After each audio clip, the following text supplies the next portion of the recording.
और रुक करें इस वक्त देवास का करणी सेना परिवार द्वारा 21 दिसंबर को हरदा में प्रस्तावित जन क्रांति न्याय आंदोलन को लेकर तैयारियां तेज कर दी गई हैं। आंदोलन के तीसरे चरण के तहत करणी सेना परिवार के प्रदेश प्रमुख जीवन सिंह शेरपुर देवास पहुंचे। वहीं उन्होंने कार्यकर्ताओं और समाज के साथ में बैठक करके आगामी कार्यक्रम की रूपरेखा को साझा किया। वहीं जीवन सिंह शेरपुर ने बताया कि यह आंदोलन समाज की 21 सूत्री मांगों के समर्थन में आयोजित किया गया। उन्होंने कहा कि समाज के साथ लगातार हो रहे अन्याय, उपेक्षा और लंबित मुद्दों को लेकर अब एक सशक्त आवाज उठाने की जरूरत है। वहीं इस उद्देश्य से 21 दिसंबर को हरदा में विशाल जनसमूह एकत्रित होगा। वहीं देवास आगमन पर करणी सेना परिवार के सैकड़ों कार्यकर्ता, पदाधिकारी और समाज जन बड़ी संख्या में वहां पर मौजूद रहे। शेरपुर ने बताया कि 21 सूत्री मांग को युवाओं, किसानों, महिलाओं और आर्थिक रूप से कमजोर वर्गों से जुड़े महत्वपूर्ण मुद्दे भी शामिल है। उन्होंने स्पष्टीकरण यह भी दिया कि आंदोलन किसी के विरोध में नहीं बल्कि न्याय, अधिकार और सम्मान की मांग के लिए है। उन्होंने देवास के कार्यकर्ताओं से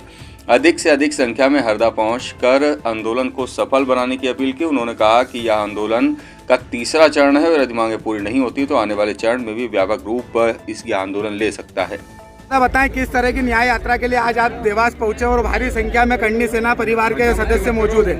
जन क्रांति न्याय यात्रा आमंत्रण यात्रा है। ये 21 दिसंबर में हरदा में होने वाले जन क्रांति आंदोलन के लिए निमंत्रण है। तो हम सभी हमारे जितने भी स्वाभिमानी भाई हैं उनको निमंत्रण देने आए हैं और 21 सूत्री मांगों का प्रचार प्रसार करना है कि ज़्यादा से ज़्यादा लोगों तक हमारी जो 21 सूत्री मांगे वो पहुँच पाए। कहाँ से शुरू होगी ये यात्रा आपकी? 21 दिसंबर में हरदा में ये आंदोलन है, उसके लिए ये तीसरा चरण चल रहा है। दादा किन मांगों को लेकर ये आंदोलन किया जा रहा है? 21 सूत्री मांगों में सर्वप्रथम जो मांगे है हमारी, हरदा में जो लाठीचार्ज हुआ था उसमें जितने भी दोषी पुलिसकर्मी हैं उनको सस्पेंड किया जाए और उनकी न्यायिक जांच बिठाई जाए ताकि भविष्य में ऐसी कोई पुनरावृत्ति आम जनों के ऊपर नहीं हो। दूसरी, स्वामीनाथन कमेटी के आधार पर किसानों के फसलों के भाव तय हो।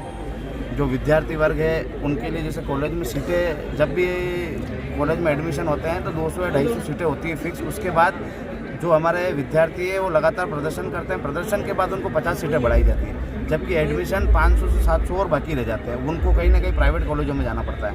हम सरकार से ये भी मांग कर रहे हैं कि विद्यार्थियों के लिए एक सुनिश्चित व्यवस्था की जाए जिसमें कितने भी विद्यार्थी हो जो पढ़ने वाले हैं उनको लगातार एडमिशन मिले। हम जो भर्ती आयोग है उसकी मांग कर रहे हैं कि सरकार जो 5 सालों में जब सरकार बनती है तो कितनी भर्तियां साल में निकालेगी ये भी सुनिश्चित करें और इसके लिए भर्ती आयोग बनाए। हम चाहते हैं कि जो भी मध्य प्रदेश में भर्तियां निकले उसमें मध्य प्रदेश के युवाओं को ही प्राथमिकता दी जाए और जो अन्य राज्यों में जिस प्रकार से राजस्थान हुआ, यूपी हुआ, इसमें जिस प्रकार से अन्य अभ्यर्थियों के लिए कोटे फिक्स है वैसे ही कोटा फिक्स किया जाए। कोई बाहर का यदि यहाँ वैकेंसी में भाग लेगा तो उसके लिए फिक्स कोटा है।